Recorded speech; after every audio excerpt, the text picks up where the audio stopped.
Welcome back. If you're just joining us, you're watching the news at 10 on Channels Television. A reminder of our top stories.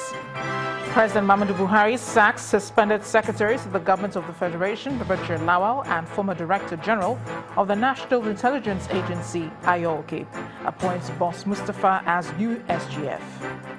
The All Progressives Congress applauds Buhari's appointment of Mustafa as SGF, as main opposition party PDP condemns president's decision, says it's an insult on the collective intelligence of Nigerians. ECOWAS court fines the federal government 88 billion naira for failure to clear landmines and explosives in the southeast, more than 40 years after the Civil War. Again, incumbent president of Kenya, Uhuru Kenyatta, wins presidential rerun to clinch second-term ticket as president.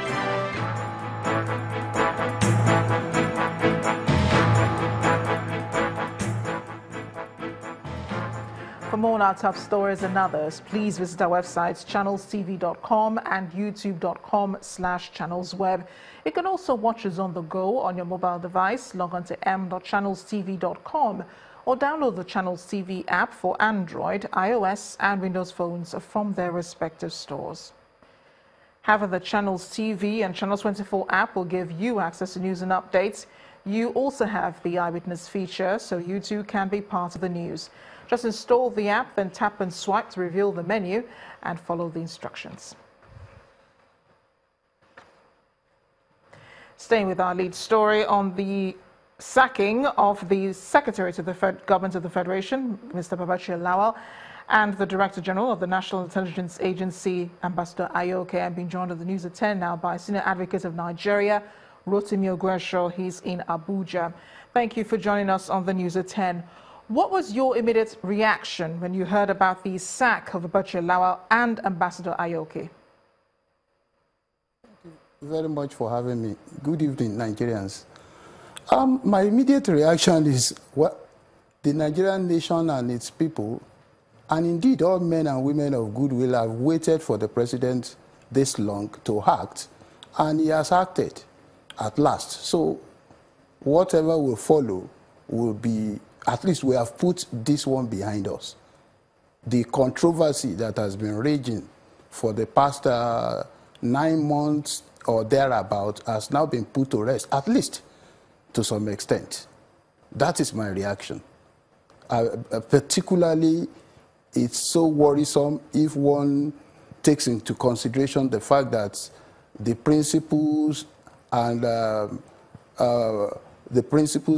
standards by which this government has projected itself, by which it will be measured in terms of performance, the principles of honesty, due process, transparency, anti-corruption, has been tested seriously by this episode, particularly when the conduct of top officials of government in the caliber of the Secretary to the Government of the Federation, the DG NIE had been put into question, and it has come under searchlight with things that savor tangibly in favor of serious misconduct that is not in consonance with the principles being espoused or being projected by this government. So the fact that a decision has been taken by the presidency one way or the other gladdens one's heart. And nothing has been heard about the details of the report submitted by the committee led by the Vice President. Do you think that publishing this report now will make any difference? Well, it will make a difference. It can make a difference. Because what we've heard now is that they have been sacked. The implication is that that report did not exonerate the two officers. What has been stated in that report will now show whether the panel led by His Excellency the Vice President had found them morally culpable, or they have done things that are outrightly illegal that can be termed as criminality. Because if you can only speculate now. Because if they are sacked, it may be that they've done things which is not in consonance it may mean, it may mean that they have done things which is not in consonance with standard expected of their office. It may even be negligence. So, and that, for example, a company has been formed, a man at the former secretary to government was a member of that company. Has he resigned? If it's true, he had resigned before awarding that contract. Now, the question is, must you award a contract to a company in which you had interest before? That is a moral issue. But that is a moral issue that has the potentiality of inducing conflict of interest. In such you may not say he has done something outrightly criminal. You are talking of the NIA now, you found money. You may find that the way in which the money has been kept or the conduct of the DG is such or was such that can endanger security of the nation or is not in consonance with the standards expected of it. Those are issues. Those are issues that may arise. On the other hand, the reports may be talking about outright criminality, outright corruption, outright abuse of office. We may never know. So the publishing of the report may make a lot of difference. But we must also be careful, because particularly on the other hand, if you are talking of conduct of the DGNIE, security issue, security of the nation may come into play. That's why we have to be careful. Mr. Ogwenshaw, I appreciate your thoughts, sharing them with us tonight. Thank you for joining us on the News at 10. Almost 50 years after the end of the Nigerian civil war, the dark side of the 3 years horror is still being felt in some parts of the southeast, especially in areas where remnants of landmines and explosives are still planted. Now, the ECOWAS Community Court of Justice has awarded 88 billion naira in damages against the federal government for its failure to clear those landmines, and has also ordered that the government evacuates the explosives within the next 45 days. Hundreds of mine victims of the war had dragged the federal government before the ECOWAS court in 2012, asking for an order for the removal of remnants of war instruments stockpiled in 11 states of the southeast, south-south and part of the north-central. They started the work and started the way to clear southeast and south-south and pass the north-central of contaminations of the Nigerian civil war, and of course pay compensation. The matter was filed in the year 2012, and we have been in court since that time. Parties were almost going into the area, but along the line we thought it wise that we resolve the matter out of court in the interest of people affected as a result of the civil war that lasted between 1967 and 1970, and we are very happy to do that. At least we've been able to resolve the matter effectively, and the terms of settlement filed on the 25th of October have not been adopted, which will not be consent judgment of the courts. We're staying back in Abuja, but this time with Ibrahim Adra, who has more on the News at 10. Hi, Ibrahim. Hello, Amarachi. Well, it's been a busy day for Mr. President as he is currently meeting with leaders of the All Progressive Congress, the National Caucus, at the banquet hall in the presidential villa. The president earlier in the day met with chieftains of the party, which included the Senate President Bukola Saraki, Speaker of the House of Representatives Yakubu Dogara, APC National Leader Bola Tinubu, and the party chairman John Oyegu. He also hosted the President of Cote d'Ivoire, Alassane Ouattara, who is in Nigeria on a courtesy visit.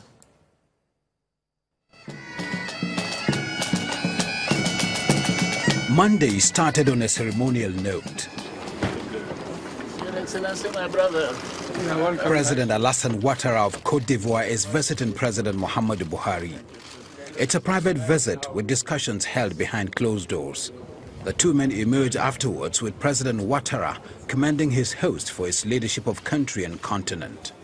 Leadership of Nigeria is quite important to all of us, which is something obvious, but I think it needs to be said. And President Buhari has shown great leadership with the fight against Boko Haram, security in the sub-region, and also on economic matters. President Muhammadu Buhari also met with his party stalwarts. Senate President, Speaker of the House of Representatives, and APC's national chairman, amongst others. They declined comments.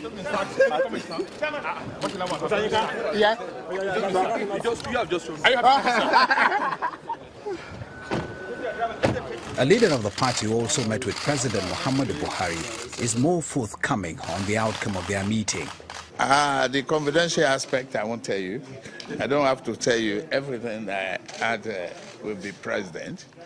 But our discussion was fruitful, was productive, and was about the country and leadership as a whole.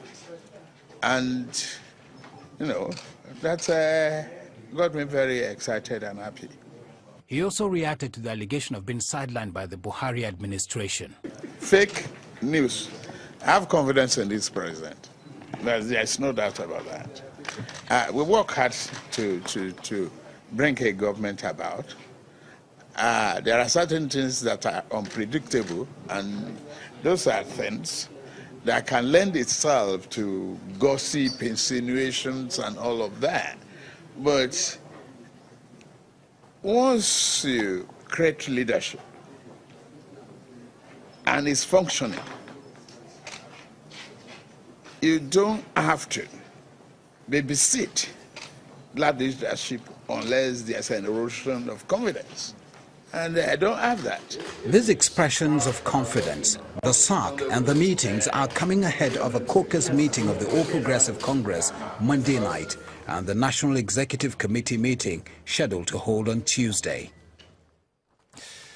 And to the northeast, where a suicide bomber has killed at least 5 people after blowing himself up inside a mosque in Ajiriyala near Maiduguri, the Borno state capital. Several other people were injured in the early morning attack in the community 15 kilometers north of Maiduguri. The leader of the civilian JTF in the community who confirmed the attack says it took place at about 4:30 in the morning today. According to an eyewitness, the attack was carried out by a male suicide bomber who detonated improvised explosive devices hidden under his clothes. The bomber had disguised as a worshipper and sneaked into the mosque while the Muslim faithful were gathering for the morning prayers. The attack is coming less than 2 days after the army repelled an insurgent invasion of Goneri town in neighboring Yobe state. And when the news at 10 returns, Development Bank of Nigeria begins low-interest loan facilities for Nigerians. That's on Business News. Do join us again.